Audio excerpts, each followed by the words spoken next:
तो हमारे जो शुद्धी एंड संगम उधर से स्टार्ट होती है, जैसे मुसलमानों ने शुरू की क्या, तंजीम एंड तबलीग, और ये किसने स्टार्ट किया, आपकी सैफुद्दीन किचलौफ और मीर गुलाम भीख नायरंग ने। इन दो बंदों ने तंजीम एंड तबलीग के नाम पूछे जाते हैं। नारंग साहब और किचलौफ साहब ने आपकी तंजीम एंड तबलीग शुरू की थी ताकि हम मुसलमानों के जो फेथ है उसको प्रोटेक्ट कर सके। वहाँ से शुरू थी शुद्धि एंड संगम, और ये शुरू की थी पंडित मदन मोहन मलाविया ने और उसके साथ लाला लजपत राय ने, ठीक है, और श्रद्धानंद ने। तीन बंदों ने मिलकर शुद्धि एंड संगम शुरू की थी, दो बंदों ने मिलकर आपकी तंजीम एंड तबलीग शुरू की थी, किचलव और नारंग साहब ने। किचलव और नारंग ने जो है आपकी तंजीम तबलीग। कुचलेव का पूरा नाम है सैफुद्दीन किचलव और नारंग साहब का पूरा नाम है मीर गुलाम भीख नारंग। सैफुद्दीन और मीर नाम जो याद करना कर लो। उसके बाद पंडित मदन मोहन मलाविया, लाला लाजपत राय और श्रद्धानंद ने जो है आपकी क्या शुरू की थी, शुद्धि एंड संगम। तो हम इसी टसल के अंदर चलते रहे एक साथ, हमारे पास टाइम ज़ाया होता रहा। आने वाले वक्त के अंदर हम जनाब और डायरकी का सिस्टम भी प्रिवेल होता रहा, और चलते चलते हम पहुंच गए किधर, हमारे साइमन कमीशन के ऊपर। साइमन कमीशन जो है वो आया तो हम खुश नहीं थे, क्योंकि हमारा जो मॉन्टेक चैम्प्स रिफॉर्म था उसके अंदर एक मेजर इंपॉर्ट थी कि 10 साल के बाद हम देखेंगे कि मॉन्टेक चैम्प्स रिफॉर्म कैसा परफॉर्म कर रहा है। उसके बाद हम एक कमीशन बनाएंगे जो देखेगा कि वाकई लोग खुश हैं कि नहीं है। लेकिन क्योंकि वहाँ पे इलेक्शंस आ रहे थे, इलेक्शन से पहले जो है इंडिया की रिपोर्ट जाना ज़रूरी थी, तो वहाँ पर फिर आफ्टर 10 ईयर्स का वर्ड निकाल के विद इन 10 ईयर्स का वर्ड जो है ऐड कर दिया गया था। और ताकि कमीशन आया, कमीशन जब आया तो टोटली डिपेंड कर रहा था आपके ब्रिटेन्स के अंदर किसी इंडियंस को इस कमीशन के अंदर ऐड जो है वो नहीं किया गया, जिसकी वजह से आपके हिंदूज और आपके मुसलमान दोनों ने जो है इस कमीशन को मानने से मना कर दिया। इस कमीशन ने जो है 2 विजिट्स किए इंडिया के। अब ये विजिट्स की डेट याद रखनी है साइमन कमीशन की। पहला विजिट किया 3 फरवरी 1928 से लेकर 31 मार्च 1928 तक। 30 फरवरी 1928 से लेकर 3 फरवरी 1928 से लेकर 31 मार्च 1928 तक। दूसरा जो है वो 11 अक्टूबर 1928 से लेकर 13 अप्रैल 1929 तक। ये 2 जो है विजिट किए आपके साइमन कमीशन ने यहाँ पे। उसके बाद उन्होंने अपनी जनाबे वाला रिपोर्ट पब्लिश की जिसको रिजेक्ट कर दिया गया था। जब रिजेक्ट किया तो वहाँ से अंग्रेज़ थोड़े से हो गए कि तुम हमारी रिपोर्ट को रिजेक्ट करो, तुम कुछ होश के नाखून हो, तुम्हें कुछ है भी सही है, कल लॉ बनाना तुम्हें आता नहीं और हमारी रिपोर्टों को तुम रिजेक्ट कर रहे हो। तुमने कहा हमें आता है लॉ बनाना, किसने का नहीं आता। अच्छा, चैलेंज दिया था, कॉन्स्टिट्यूशन बना के दो। ऑल पार्टीज कॉन्फ्रेंसेस हुई, वहाँ पे कोई नहीं, हमारा कोई मेल मिलाप नहीं हो सका। तो फिर नेहरू रिपोर्ट आई हमारे सामने जो कि उन्होंने कहा कि 1928 को, जिसमें कहा गया 15 अगस्त 1928 को पब्लिश हुई थी, 15 अगस्त 1928 को, जिसमें उन्होंने ये सारी जनाबे वाला बातें करना शुरू की कि अब हम भी आपको कॉन्स्टिट्यूशन बना के देंगे। तो जो हम नेहरू रिपोर्ट पढ़ते हैं that is not the constitution, these are the fundamental points के जिसके ऊपर कॉन्स्टिट्यूशन बनना चाहिए कि इंडिया को जो है कंप्लीट इंडिपेंडेंस दे दो या डोमिनियन स्टेटस दे दो, सेफ गार्ड रखे जाए हर कम्युनिटी के। सेपरेट इलेक्टोरेट जो है वो हम उसे नहीं मानते, हम कोई सेपरेट इलेक्टोरेट नहीं देंगे। Reservation of seats of Bengal and Punjab वो अकॉर्डिंग टू पॉपुलेशन होगी, पॉपुलेशन से ज़्यादा नहीं होगी। कोई सिंध को बम्बई से अलहदा नहीं किया जाएगा। NWFP और बलूचिस्तान में रिफॉर्म्स जब आने की ज़रूरत होगी तब कर दी जाएंगी। 1/3 रिप्रेजेंटेशन कोई मुसलमानों को देंगी। फेडरल सिस्टम ऑफ गवर्नमेंट होगा। ये सारे मेजर पॉइंट्स आपके नेहरू रिपोर्ट के, जिसके ऊपर कायदे ने कहा अच्छा चौधरी बड़ा हो गया। तो चौधरी साहब को फिर कायदे में जवाब दिया। कायदे में was in England eight that time, और वहीं से बैठ के उन्होंने अपनी 14 पॉइंट्स जो हैं 14 नकात वो लिखे थे 1929 को, ठीक है, मार्च 1929 को। और इन्होंने फिर कहा था कि फेडरलिज्म है तो किस तरह की फेडरलिज्म होनी चाहिए, ऑटोनॉमी नहीं होनी चाहिए प्रोविंसेस को। मुसलमानों की अगर हम सीट्स रिजर्व करवा रहे हैं तो क्यों करवा रहे हैं और कितनी करवा रहे हैं, माइनॉरिटीज़ के राइट्स क्या हैं, और सेपरेट इलेक्टोरेट जो है आप जिसको आपने गलत डिफाइन किया उसको सही तरीके से डिफाइन किया उन्होंने। टेरिटोरियल डिस्ट्रीब्यूशन की NWFP और आपके बलूचिस्तान के अंदर मेंटेनेंस जो है यानी अपडेटेशन आना ज़रूरी है। रिलीजियस लिबर्टी होनी चाहिए, सिंध को अलहदा प्रोविंस बता देना चाहिए। पासिंग ऑफ बिल्स कैसे होनी चाहिए, वही अंग्रेज़ों बात कि अगर कोई आपके मज़हब से रिलेटेड कोई बात है तो मैं दूसरी कम्युनिटी उसके ऊपर बिल पास नहीं करेगी। रिफॉर्म्स लेकर आए NWFP के अंदर, मुसलमानों को जॉब्स जो हैं वो रिवाइव करें। मुस्लिम मज़हब की जो है हिफाजत के लिए हम स्पेशल स्टेप्स लेंगे, और जो मुस्लिम माइनॉरिटीज़ है उसको प्रोपोर्शन के अंदर हम लेकर आना चाहेंगे, कैसे प्रोपोर्शन होनी चाहिए और अमेंडमेंट कैसी होनी चाहिए एक कॉन्स्टिट्यूशन के अंदर। ये सारी बातें आपके कायदे आज़म में जो है वो बैठकर बताई। उसके बाद इलाहाबाद का एड्रेस होता है हमारा छोटा सा इंसिडेंट, इसके अंदर अल्लामा इकबाल ने कह दिया कि मैं चाहता हूँ कि ये NWFE बलूचिस्तान और आपका सिंध जो पंजाब जो है मिलकर एक इस्लामी रियासत बना दें ताकि हम वहाँ पर इस्लामिक वे ऑफ लाइफ को प्रैक्टिस कर सकें। What was the date of it? Allahabad की 30th अगस्त साल बता दो, आपके लिए साल ही बहुत है। 1930। हाँ। अप्रैल का मंथ था, हम्म मंथ अप्रैल हम्म 21 था, 20 इसी के दिन 29 दिसंबर 1930। 29 दिसंबर। हाँ 1930 को हमारा जलसा इलाहाबाद हुआ, जिसके अंदर कायदे आज़म ने अल्लामा इकबाल ने जो है वो सदारत की और जनाब वाला हमें ख्वाब पाकिस्तान से आशना किया। उसके बाद हमारा इंपॉर्टेंट है 3 राउंड टेबल कॉन्फ्रेंसेस, इसकी सिर्फ डेट्स याद रख लो। पहली राउंड टेबल कॉन्फ्रेंस हो रही है आपकी 13 मार्च 1930 से लेकर, नहीं सॉरी, पहली आपकी जो टेबल कॉन्फ्रेंस हो रही है वो 12 नवंबर 1930 से लेकर 12 नवंबर 1930 से लेकर 19 जनवरी 1931 तक। 12 नवंबर से आपकी 19 जनवरी, ठीक है। टोटल 57 जो हैं डेलीगेट्स इस राउंड टेबल 1 में थे, जिसमें से 18 मुसलमान थे, 16 जो है वो नॉन मुस्लिम्स थे। इंडियन नेशनल कांग्रेस ने सिर्फ दूसरी राउंड टेबल कॉन्फ्रेंस के अंदर पार्टिसिपेट किया, ना पहली में किया ना तीसरी में किया, क्योंकि उन्होंने जनाबे वाला नॉन कॉपरेशन मूवमेंट स्टार्ट कर दी थी, जिसकी वजह से गांधी और उसके ग्रुप सारे जेलों में थे, ठीक है। गांधी ने पहली में नहीं किया था ना तीसरी में किया, मतलब इंडियन नेशनल कांग्रेस ने ना पहली ना तीसरी दोनों में की नहीं किया पार्टिसिपेट, दूसरी राउंड टेबल कॉन्फ्रेंस में किया, पहली और तीसरी में नहीं किया, ठीक है। इसके अंदर इसका एजेंडा क्या था राउंड टेबल कॉन्फ्रेंस जो का? कॉन्स्टिट्यूशन मिलके इकट्ठे कॉन्स्टिट्यूशन बनाना है, बिल्कुल ठीक है। हमारे जो कम्युनल आपके डिस्प्यूट्स हैं उसको साइड लाइन करके कॉन्स्टिट्यूशन बनाना है। दूसरी राउंड टेबल कॉन्फ्रेंस हुई आपकी कब? 31 में अगले साल, हाँ 7 सितंबर से 1 दिसंबर तक, 7 सितंबर से 1 दिसंबर 1931 तक। इसके अंदर आपकी इंडियन नेशनल कांग्रेस ने पार्टिसिपेट किया था, बट वो किसी किस्म का कंप्रोमाइज़ करने के लिए राज़ी नहीं थे। फिर हमारी तीसरी राउंड टेबल कॉन्फ्रेंस होती है कब? 17 नवंबर से लेकर 24 दिसंबर 1932। 17 नवंबर 1931 से 17 नवंबर 1932 से ही 24 दिसंबर 1932 तक। नवंबर 1932। बट टू नो वेल ये तीनों राउंड टेबल कॉन्फ्रेंसेस जो हमारी फेल हुई, उसके बाद क्या हुआ, वाइट पेपर पब्लिश किए गए और उन वाइट पेपर के ऊपर काम किया गया कि जनाब वाला हम अब तुम्हें कॉन्स्टिट्यूशन बना के दिखाएंगे कॉन्स्टिट्यूशन होता क्या है, जिसको हम कहते हैं क्या, government of India act of 1935।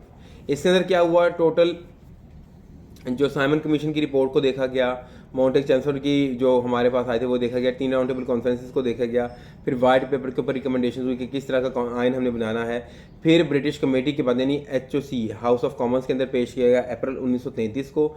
18 महीने इसके ऊपर डिबेट होती रही, कितने महीने 18 महीने और कितने सेशंस, 159 सेशंस, 159 सेशंस हुए टोटल आपके ब्रिटेन कमेटी के, और आपके 18 महीने तक डिबेट होती रही, तब जाके ये चीज़ें फाइनलाइज होना शुरू हुई। फिर भी ये पार्लियामेंट को प्रेजेंट किया गया, पार्लियामेंट को प्रेजेंट किया गया 5 फरवरी 1935 को, ठीक है। उन्होंने जनाबे वाला 43 दिन लगाए, 43 डेज लगाए इसके ऊपर डिस्कशन करने में। फिर HOC ने, हाउस ऑफ कॉमन्स ने, फिर ये गया HOL के पास, हाउस ऑफ लॉर्ड्स के पास, 13 दिन हाउस ऑफ लॉर्ड्स ने लगाया इसके ऊपर डिस्कशन करने में, और आखिर में जनाब वाला इंडियन एक्ट 1935 का पास हो गया, and it is regarded as the longest bill in the history. 1935 का act, longest bill in the history ever passed. क्या था जनाबे वाला, डायआर्की को ख़त्म कर दिया गया, ऑल इंडिया फेडरेशन, अच्छा डायआर्की को फेडरल लेवल के ऊपर से ख़त्म किया गया था। आपका वो जो निचला लेवल है उसके ऊपर वो काम कर रहा था, यानी प्रोविंस लेवल के ऊपर, मतलब अब सेंटर के पास नहीं, प्रोविंस के पास थी पावर। उसके बाद सेमी रिस्पॉन्सिबल गवर्नमेंट दी गई, आपके सेंट्रल लेवल के ऊपर प्रोविंशियल ऑटोनॉमी दी गई, ऑल इंडिया फेडरेशन बनाई गई, गवर्नर जनरल और गवर्नर की पावर को लेकिन फिर भी जो है मेंटेन रखा गया, रिजर्व बैंक ऑफ इंडिया बनाया गया और फेडरल पब्लिक सर्विस कमीशन बनाया गया, FPSC बनाया गया।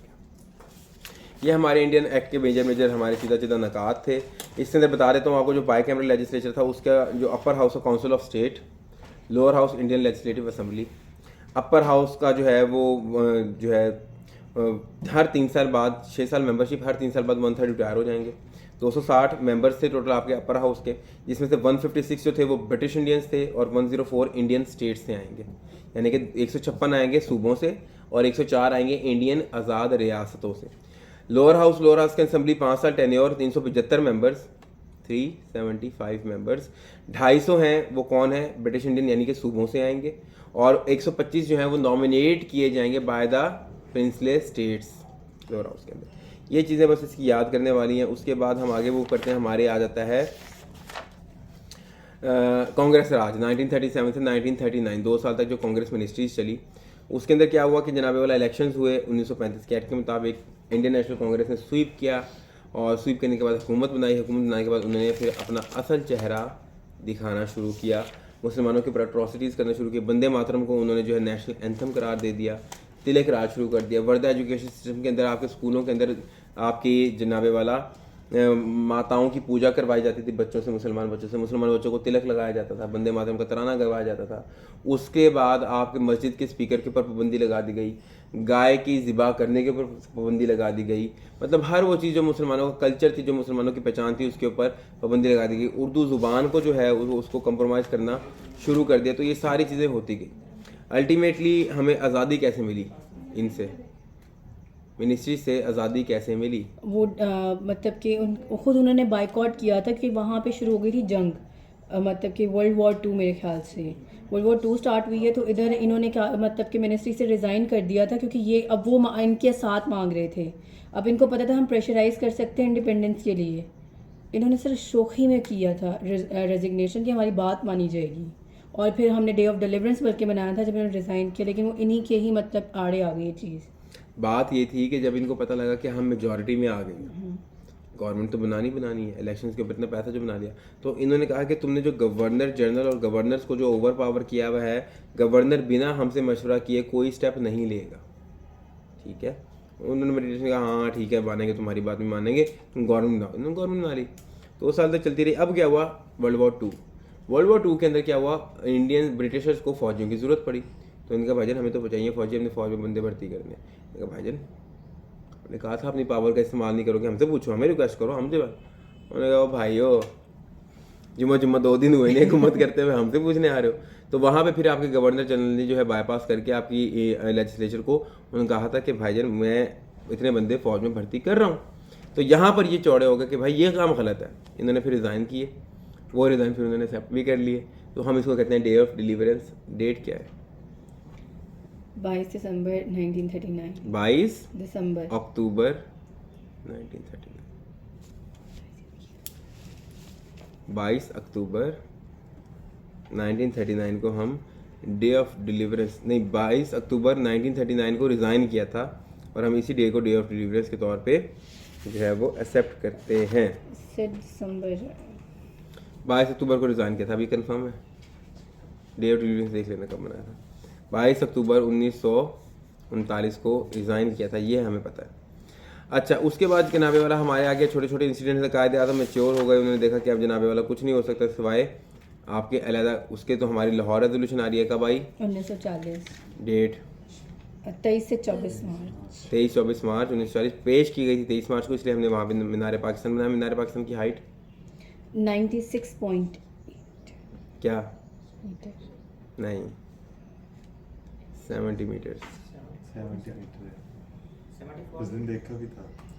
72.6 उसकी थी जो हमने ब्रिज बनाया था। तो लाहौर रेजोल्यूशन आई। लाहौर रेजोल्यूशन 23 मार्च 1940 को पास हुई, और ये शॉर्टेस्ट रेजोल्यूशन जिसने आने वाले वक्त के अंदर एक कौम का पूरा पलरा जो उसका फ्यूचर है वो चेंज कर दिया। 400 वर्ड्स का सिर्फ ये एक शॉर्ट पैराग्राफ था जो कायदे आज़म ने जो है वो स्पीच में डिलीवर किया था, और उसी से आने वाले वक्त के अंदर हमारी खान ने लिखा था, फजलुल हक ने, ए के फजलुल हक ने लिखा था, ठीक है। जफरुल्लाह खान ने। जफरुल्लाह खान ने, पाकिस्तान रेजोल्यूशन किसने लिखा था? जफरुल्लाह खान ने लिखा था, प्रेजेंट किया था मौलवी फजलुल हक ने, और जफरुल्लाह खान ने लिखा था। ठीक हो गया। जफरुल्लाह खान साहब ने लिखा था और प्रेजेंट किसने किया था? मौलवी ए के फजलुल हक ने, ठीक है। अच्छा जी, उसके बाद हमारे पास आते हैं अभी छोटे छोटे इंसिडेंट। क्रिस मिशन आता है। क्रिस मिशन क्या था कि जनाब वाला India was force to get involve in the second world war. Second world war में वही कांग्रेस जो है वो उन्होंने कहा दिया कि हमें नए जो हैं वॉर ऑब्जेक्टिव्स बताओ कि आपके वॉर के ऑब्जेक्टिव्स क्या हैं और वॉर के बाद आप क्या करोगे। तो क्रिस मिशन आ गया कि जनाब वाला हम वॉर जीत जाएँ तो हम जो है आपकी सेपरेशन का जो रास्ता है वो सीधा करते जाएंगे। अगस्त ऑफर दी गई। अगस्त ऑफर के अंदर आपकी जो मेजेस्टी है उसने वाइट पेपर कहा कि जनाब वाला इंडिया की जंग के बाद इंडिया के अंदर एक कॉन्स्टिट्यूंट असम्बली यानी कि कॉन्स्टिट्यूशन बनाने वाली असम्बली जो है उसको इनकाद कर दिया जाएगा ताकि वो अपना सेशन की डेट कंफर्म कर दें 23 मार्च 1942 23 मार्च 19 42 लेट मी 22 मार्च 1942। हाँ 23 मार्च ही कह लें क्योंकि 22 मार्च को क्रिस अराइव हुआ था आपके इंडिया के अंदर। तो 23 मार्च को हम कहते हैं क्रिस मिशन। तो जनाब वाला उसने कहा था कि कंप्लीट इंडिपेंडेंस दे देंगे हम वॉर के बाद। हम जो है न्यू इंडियन डोमिनियन बना सकते हैं। मतलब चीज़ा बातें की थी। मतलब एक चूरन बेचा जाने की कोशिश की जा रही थी अब इंडियंस को कि किसी ना किसी तरह वो हमारे साथ जंग में लड़ने के लिए राज़ी हो जाए। ठीक और है, फिर अगस्त ऑफर की डेट अगस्त में ही होगी ऑब्वियसली। मैं डेट मेरे ख्याल से 8 अगस्त है या 8 अगस्त 1940। फिर एक सीआर फार्मूला हमारे पास आता है, चक्रवर्ती राजगोपालाचार्य फार्मूला, जिसने कायदे आज़म को लिखा था कि जनाब वाला हम आपसे पैचअप करने को तैयार हैं, हमारे साथ यही एग्रीमेंट से हम कर देते हैं। डिफरेंट बातें उसने की लेकिन कायदे आज़म ने कहा कि नहीं, ये कोई भी बात इसमें से मेरे आइडियालॉजी से नहीं मिलती, पाकिस्तान की जाने नहीं लेकर जाती मुझे, तो मैं आपकी बातें नहीं मानता। और बेसिकली सीआर फार्मूला कहा जाता है कि इसलिए दिया गया था ताकि कायदे आज़म की जो वर्थ है वो गिरा सकें अमंग द मुस्लिम्स, लेकिन it was to no avail. और आप जो वाक़या पढ़ते हैं कि कायदे आज़म बैठे थे, उनकी ऐनक नीचे गिरी और बंदे ने कहा कि मैंने कायदे आज़म को किसी के सामने झुकता नहीं देखा, तो अब वो झुकेंगे। तो ये वही सीआर थे जिनके साथ इनका ये वाक़या पेश आया था। तो उन्होंने अपनी जेब से दोबारा निकाली, पहनी और बात शुरू कर दी। जिना गांधी टॉक्स होती हैं। जिना गांधी टॉक्स की डेट लिखें 9 सितंबर से 25 सितंबर तक गांधी और जिना के लेटर्स एक्सचेंज होते हैं और उन लेटर्स के अंदर दोनों एक दूसरे को कोशिश करते हैं कि हम मनवा सकें, लेकिन टू नोवेल ये टॉक्स भी जो है किसी फ़ायदे में नहीं। 21 लेटर्स टोटल लिखे गए थे दोनों के दरमियान, जिसमें से 10 जो हैं वो गांधी ने लिखे थे, 11 जो है वो कायदे आज़म ने लिखे थे। 21 लेटर। और डेट्स क्या हैं? 5 सितंबर से 25 सितंबर 1944। 5 सितंबर से 25 सितंबर से नहीं ऊपर कह रहे थे क्या यही मतलब डेट्स इनकी 9 सितंबर से 25 सितंबर 1944, ये 2 हफ्ते तक इनकी टॉक्स रही थी। 5 के 9 नीचे 9 पास के सितंबर तो 9 25 है। सितंबर 9 सितंबर से 25 सितंबर तक बच्चे, 9 सितंबर से 25 10 सितंबर। लेटर गांधी ने लिखे थे, 11 जिन्ना ने लिखे टोटल थे। कितने हो गए? 21। रिजल्ट क्या आया था इसका? कुछ भी नहीं। नथिंग। फिर हमारे पास आते वेवल प्लान, या इसको हम शिमला कॉन्फ्रेंस भी कहते हैं। इसके अंदर अगेन वही सारी बातें शुरू हुई कि हम दोबारा से इलेक्शन कराएंगे, हम आपको पार्टीशन देंगे, हम आपको ये करेंगे, हम आपको वो करेंगे, लेकिन टू नो अवेल। और इसकी डेट क्या है आपकी? 1945 1945 डेट पूछ रहा हूँ मैं, ये नहीं पूछ रहा। No idea. जून 25 जून 1945 सुबह 11 बजे शिमला कॉन्फ्रेंस होती है। कहाँ पर? वाइस रेगल लॉज के अंदर, शिमला में। वाइस रेगल लॉज शिमला के अंदर जो है ये कॉन्फ्रेंस होती है, जिसके अंदर फिर ये सारी बातें की जाती है कि हम ये करेंगे, हम ये करेंगे। लेकिन कायदे आज़म अब स्ट्रॉन्ग हेड और उनका बनेगा तो सिर्फ पाकिस्तान, नहीं तो कुछ नहीं बनेगा। ना हम डोमिनियन में रहना चाहते हैं, ना हमें अब सेपरेटेड चाहिए, कुछ नहीं, हमें अब अलहदा मुल्क चाहिए। उसके बाद हमारा कैबिनेट मिशन प्लान आता है 1946 के अंदर। कब? डेट क्या है? 24 मार्च 24 मार्च नहीं, एक second, let me confirm it. आपकी डेट 1946। अच्छा, जो कैबिनेट मिशन प्लान है वो अनाउंस किया गया था 16 मई 1946 को, अनाउंसमेंट। ठीक है। जो अराइवल हुआ था आपका वो आपके हुआ था 15 मार्च 1946 को।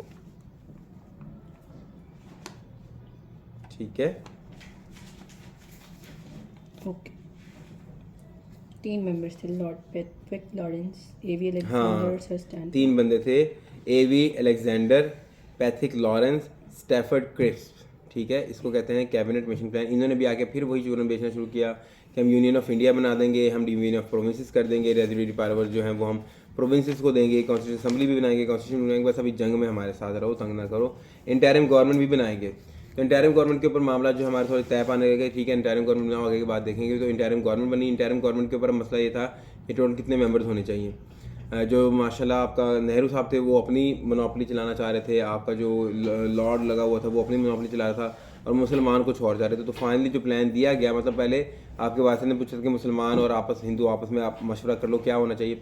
जब कोई राजी नहीं, फिर उसने खुद कहा कि 13 मेंबर्स की इंटरिम गवर्नमेंट होगी, 6 कांग्रेस से होंगे, 5 मुसलमान होंगे, सारे के सारे मुसलमान ऑल इंडिया मुस्लिम लीग से, सारे के सारे हिंदू कांग्रेस से, और 2 माइनॉरिटीज़ होंगी। टोटल कितने बंदे होंगे आपके इंटरिम गवर्नमेंट में? 13। कितने? 13। 5 मुसलमान, 6 हिंदू और 2 माइनॉरिटीज़।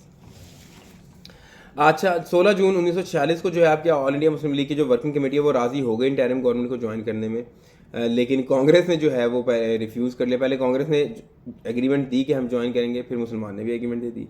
जब कांग्रेस में मुसलमान राज़ी हो गए तो हम राज़ी नहीं होते, तो कांग्रेस फिर पीछे चली गई, स्टेप बैक कर गई। तो अब ये है direct action day. Direct action day के अंदर क्या था, आपका जो नेहरू है became the president of Congress after Abul Kalam Azad. अब यहाँ से टोटल डायरेक्शन जो है वो चेंज होना शुरू हो गई। इंटरिम गवर्नमेंट आ गई। इंटरिम गवर्नमेंट ने आके आपका लास्ट बजट दिया इंडिया का, और ये बजट कब दिया गया? 28 फरवरी 1947 को। Last budget of United India. इसमें हमारे फाइनेंस मिनिस्टर जो वो नवाब लियाकत अली खान साहब थे, और इसको बजट को जो कहा जाता था it was called as a poor man's budget, क्योंकि सारे वो काम किए गए थे जो पुअर मैन को अप्रिशिएट करते हैं। मतलब कि सॉल्ट टैक्स अबॉलिश कर दिया गया, सॉल्ट के ऊपर कोई टैक्स नहीं लगेगा, हर गरीब बंदा इस्तेमाल करता है सॉल्ट, ठीक है। तो सॉल्ट के ऊपर कोई टैक्स नहीं। Minimum exemption limit for income tax for raise from 2000 to 2500। 2000 में जो 2500 से कम कमा रहा है वो टैक्स नहीं देगा, जो 2500 या 2500 से ज़्यादा कमा रहा है वो टैक्स देगा, यानी टैक्स बेस इंक्रीज़ कर दी ताकि गरीब को रिलीफ मिले। फिर जनाब स्पेशल इनकम टैक्स 25% का लगा दिया गया उन बिजनेसमैन के ऊपर जिनके जो प्रॉफिट्स हैं वो 1 लाख से ज़्यादा हैं मंथली। फिर जनाब वाला 5000 रुपये का एक एक्स्ट्रा टैक्स भी लगाया गया अमीरों के ऊपर, जिसको हम ग्रेजुअल कैपिटल टैक्स कहते हैं, कैपिटल गेंस के ऊपर। मतलब दिन रोज़मर्रा का कारोबार करके आपको प्रॉफिट नहीं कमा रहे होते 5000 रुपये, उसके ऊपर भी टैक्स लगाया गया। और कमीशन लगाया गया देखने के लिए कि हमने जो वॉर की है अभी रिसेंटली उसमें इंडिया का कितना पैसा खर्च हुआ है, क्राउन का कितना पैसा खर्च हुआ है, और अगर हमने इतना पैसा खर्च किया तो क्यों किया। तो इसलिए इसको कहा जाता है। सर एक और चीज़ बता दें कि ऑटोनमस बॉडी बनने के मतलब थे प्लान में कि हमें ऑटोनमस बॉडी चाहिए, मतलब वो वहाँ बैठे रहे हम यहाँ रहेंगे, फिर एकदम से इंडिपेंडेंस की तरफ जो हुआ था वो कौन सा टर्निंग पॉइंट था?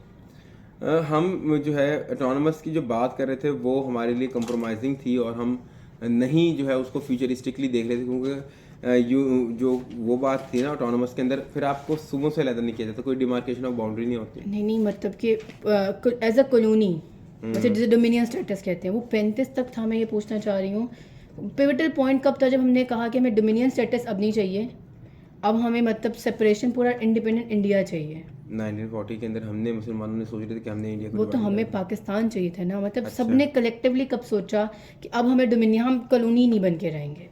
हम कॉलोनी बन के नहीं रहेंगे, या हम कॉलोनी को रखना नहीं चाहते, हम बन के नहीं रहेंगे। ये तो हमने कभी सोचा ही नहीं। हमने 1940 में सोच लिया। सर हमने सोचा हमें अलग सेपरेट चाहिए, हमें डोमिनियन स्टेटस मिलना था ना। हाँ, तो आपके जो इंडियंस हैं they were not in the favour of your separation. वो चाहते थे कि हम डोमिनियन स्टेटस में रहते हैं या मिलके रहें, बस हम लॉ के मुताबिक कॉन्स्टिट्यूशन के मुताबिक चलते रहे। वो तो सेपरेशन नहीं चाहते थे। हम चाहते थे। नहीं सर, ये 39 में सोचा था ना इन्होंने कि इन्हें ब्रिटिश को निकालें, और जब उन्होंने कहा था कि हम आपको जनाब जंग में हमारी सपोर्ट करें, और इन्होंने कहा था कि 39, तो उसमें इन्होंने कहा था कि चलो अब मौका है, तो अब इन्हें कहते हैं कि जी हमें हमारी हुकूमत बना दें और हमें सेपरेट, मतलब आपसे हम अलग हों। असल में 1931 के अंदर स्टैट्यूट ऑफ वेस्टमिनिस्टर एक्ट आया था इंग्लैंड के अंदर। क्या आया था? Statute of Westminster act. Westminster, इसको कहते हैं कॉमन एक्ट लॉ भी इसको कहते हैं। क्या कहते हैं? Common act. Common act law भी इसी को कहते हैं। इसके तहत आपको ब्रिटिश ने डिफाइन कर लिया था, सोच लिया था कि हम मजीद कॉलोनीज को रन नहीं करेंगे। और अगर हम उस वक्त हमारे पास ये रियलाइजेशन होती कि हमने अलहदा मुल्क ही लेना है, हम हिंदू मुस्लिम यूनिटी के ऊपर नहीं भागते, तो हो सकता है हम मुल्क बहुत पहले ले चुके होते, और बल्कि हम शायद इंडिया और मुस्लिम इकट्ठे रह रहे होते। इकट्ठे रहने का उस वक्त के मुताबिक अगर आप सोचो तो पॉसिबल ही नहीं था, क्योंकि टू नेशन थ्योरी जो थी वो इतनी ज़्यादा प्रोपेगेट कर दी गई थी आवाम के दौरान कि अब वो दोस्त जो बचपन में एक मोहल्ले में पैदा हुए, एक साथ क्रिकेट खेलते रहे, बड़े हुए, तो वो दोस्त खड़े हुए। हमारे मंटो का एक अफसाना है, उसको पढ़िएगा, उसमें लिखा हुआ है कि 2 हिंदू थे, एक मुसलमान था। ये 3 दोस्त बचपन से एक साथ पैदा हुए, बड़े हुए, खाना पीना, पढ़ाई शढ़ाई सब कुछ। तो जब वो ब्रिटिशर मुसलमान जो है वो at the time of independence Karachi port पे खड़ा है बहरी जहाज़ में चढ़ने के लिए कि मैं जाऊँ और हम इंशाल्लाह फिर ज़िंदगी रही तो मिलेंगे, कोई हमारा। तो उसका एक दोस्त कहता है कि तू चला जा, अगर तू यहाँ रहेगा मैं तुझे मार दूँगा। कि हमने टू नेशन थ्योरी, हमने डिवीजन, हमने जो हेटेड है टुवर्ड ईच अदर इतनी ज़्यादा प्रोपेगेट कर दी गई थी कि मज़ीद हमारा एक साथ रहना ज़रूरी पॉसिबल नहीं था उस वक्त के अंदर। ठीक है, तो बात होती है कि हम खुद को किस तरफ लेकर जाना चाहते थे। तो हम अपने आप को डिवीजन की तरफ ले जा चुके थे। हम इंडियंस को अपना दुश्मन और इंडियंस हमें अपना दुश्मन समझ चुके थे। तो अब उसके बाद हमारे पास कोई रास्ता नहीं था, रिकन्सिलिएशन का कोई रास्ता नहीं था, और अब तक नहीं निकला कोई रिकन्सिलिएशन का रास्ता।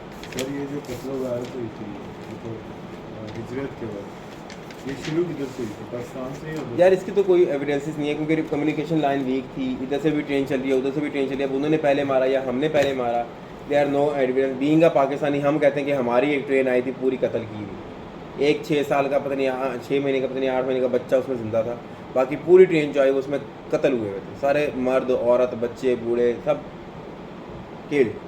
और वो मारे किसने थे? आपके सिखों ने मारे। तो फिर उसके बाद हमने भी एट्रॉसिटी शुरू की। हाँ, सबसे biggest migration of the history of world है। इंडिया पाकिस्तान बनने के बाद आपकी दुनिया की हिस्ट्री की सबसे बड़ी माइग्रेशन है ये, कि इतने यहाँ से इधर, यहाँ से उधर, और हिस्ट्री की सबसे बड़ी किलिंग भी है माइग्रेशन के दौरान। मैसेकर हुआ था। हम उनके पकड़ के मार रहे हैं, वो हमारे पकड़ के मार रहे सर हैं। अब्बू का ना मतलब चाचू हैं हमारे रिलेटिव भी हैं, बूढ़े हैं, उनके इधर बर्छा लगा था, वो उसका अभी भी निशान है, और उनका मांस अभी भी ऐसे ना उधर से लगता हुआ। बहुत से ऐसे वाक़यात हैं, मतलब हम जब स्काउटिंग कर रहे थे, इट कैन गेट इरेलेवेंट, लेकिन उसमें क्या था कि हमारे पास 2 टॉपिक रहते कि सिख ने ना मुसलमान औरत से शादी कर ली। अब वो रह किधर रहे थे? इधर ही करतारपुर वाली साइड पे ना, मतलब अगर औरत चाहती तो रात के अंधेरे में या सुबह तुलू होने से पहले अगर भागती तो पाकिस्तान पहुंच सकती थी, और पाकिस्तान पहुंच गई, फिर उसको बाद किसने पूछना? उसको नहीं गई, मुसलमान रही सारी ज़िंदगी और सिख के साथ रही, शादी ही उनकी मतलब निकाह ही हलाल नहीं था। तो जब उसके बच्चे बड़े हुए ना, फिर उससे पूछा गया कि माँ तू जा सकती थी, तू गई क्यों नहीं सारी ज़िंदगी? उसने कहा मुल्क का नाम था पाकिस्तान, पाक लोगों के रहने की जगह, और मैं क्योंकि सिख के साथ मेरी शादी, मैं सिख के साथ, मैं पाक नहीं थी, तो मैं किस मुंह से पाकिस्तान जाती? ये जज्बा था उस वक्त के मुसलमानों का पाकिस्तान को लेकर, और एक आज हम भी हैं। ठीक है, तो things were very different at that time and things are very different now. तो बस 3rd जून प्लान हमारा है। 3rd जून प्लान के अंदर हमने क्या किया? पंडित